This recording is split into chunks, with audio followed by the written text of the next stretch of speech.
I'm giving you my top tips for effective piano practice so you can maximize your own practice time and see the progress you want fast. As a music educator for over 20 years and a student of music for over 40 years, I've pretty much perfected the art of effective practice. In this video, I'm going to share my exact approach for practicing the piano so you can maximize your effectiveness each and every time. Welcome to video 9 of my 30-day piano practice challenge. This is the end of week 3, during which I've been practicing for 15 minutes every day in order to build my skills and make progress at the piano in preparation of a concert this December.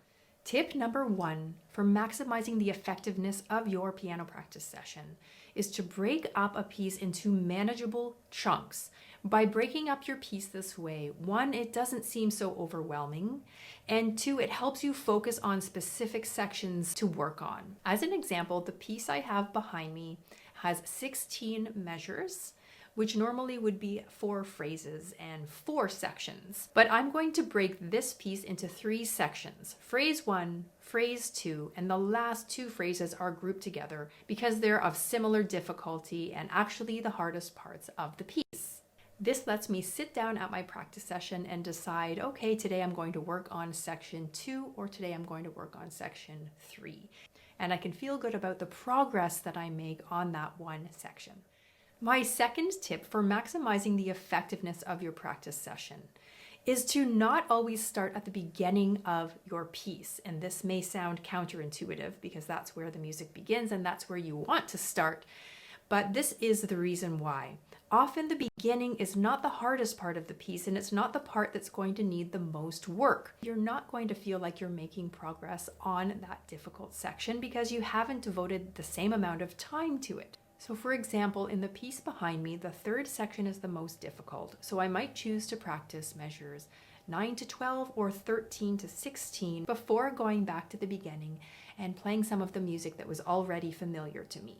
Tip number 4 for effective practice is playing your music backwards. You actually learn the piece much faster this way. You internalize the music. So I like to go through all the sections that I marked out from tip number 1 and go backwards. So in this piece, I would start playing at section 3, play it through, go back to section 2, play 2 and 3 together.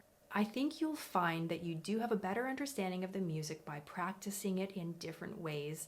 Let me know if you ever practice your music backwards and if this technique works for you. It's time for my 15-minute practice of the day, and today my scale is F major. I'm going to start with a scale.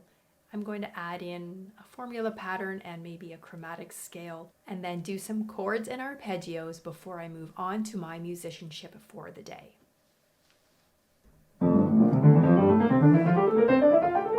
My musicianship exercise today is going to be transposition. I'm going to take the piece that I showed you earlier called Air, and I'm going to try to transpose it into F major since that was my scale for today. The piece is written in G major, which means I'm going to be transposing everything down a major second. I'm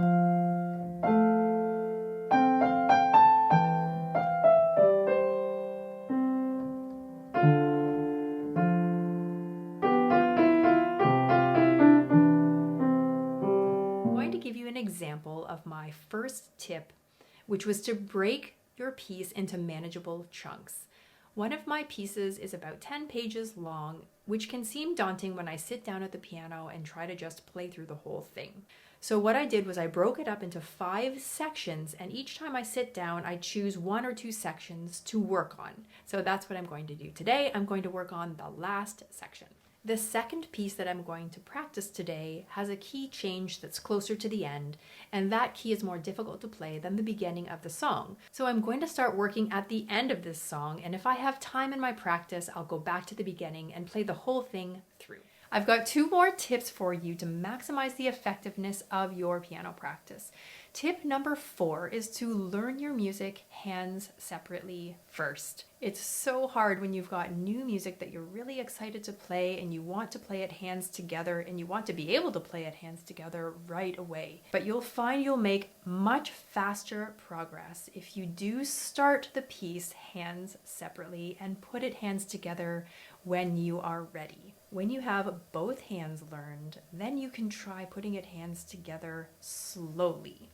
Don't try playing it at the same tempo that you can play each hand separately, because it does require a little bit more work, a little bit more brain power, and it requires coordination between your hands.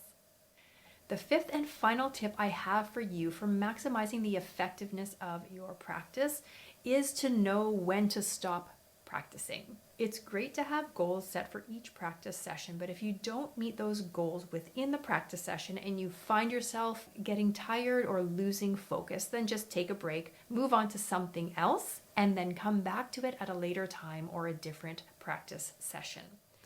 I hope you found these tips helpful, and I would love to know if you have a technique that helps maximize the effectiveness of your practice sessions. I'd also love to know if you've tried any of these tips that I've listed today and if they've worked for you. If you'd like to grab the piece that I talked about today and worked on in my transposition session, it's available in my free ebook where you can gain over 40 real piano skills, and I will leave that link in the description of this video. If you're an adult learning the piano, check out my full 30-day practice challenge playlist, including this video, the 5 biggest mistakes adults make when practicing the piano.